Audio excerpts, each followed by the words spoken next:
Hello friends, I Purva Agrawal, Assistant Professor in Biyani International Institute of Engineering and Technology. Welcome you to all on behalf of Guru KPO. Today I am going to deliver the lecture on MRI, that is magnetic resonance imaging. And so first of all, what is magnetic resonance imaging? It is an advanced technique for imaging. It is used to diagnose the disease like tumors, breast cancers, other injuries, and some of the other problems in our tissue. Now second thing, किसी भी चीज़ की हम होती क्या है और उसका advantage लेने के लिए हमें सबसे पहले ज़रूरत है कि उसका बेनिफिट क्या है. Why we are using only MRI for this.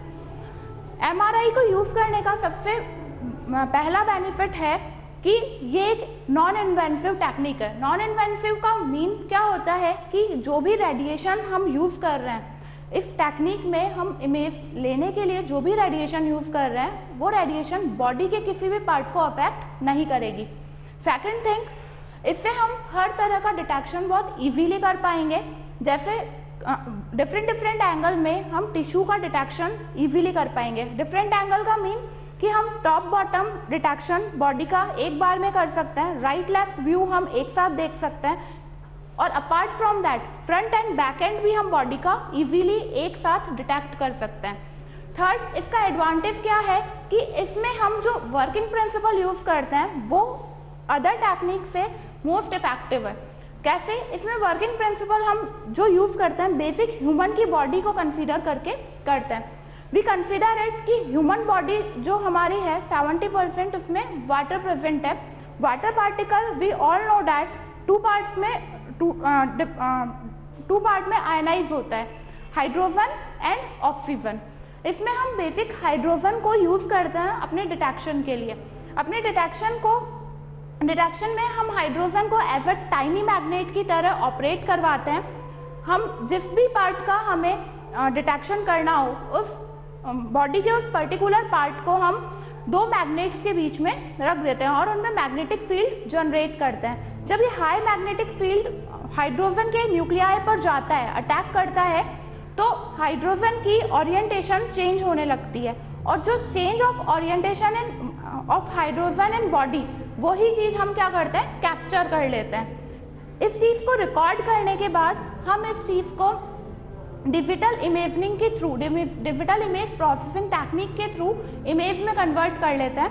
यही इसका बेसिक प्रिंसिपल है. अब इसका प्रोसीजर क्या होता है?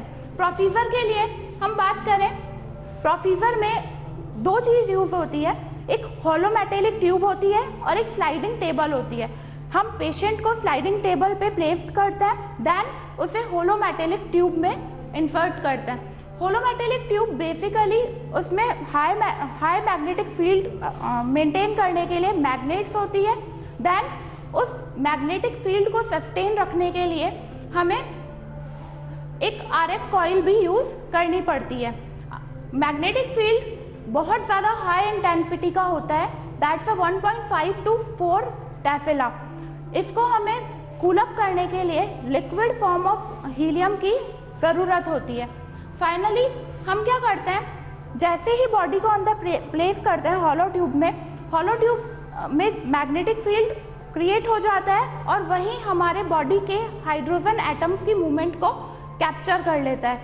वो कैप्चर कैसे होता है कि RF कॉइल जो हमारे ट्यूब में होती है वो हाइड्रोजन की एनर्जी स्टेट के चेंजेस को रिकॉर्ड करती है. देन अगेन हम डिजिटल कंप्यूटर के थ्रू इसे इमेज में चेंज कर लेते हैं. इसमें हम 2 to 6 इमेज यूज़ करते हैं for the detection of disease. इसमें हमें एक फ़ायदा और मिलता है, हमें बॉन्ड के अंदर भी अगर कोई प्रॉब्लम है वो भी हम इजीली डिटेक्ट कर पाते हैं.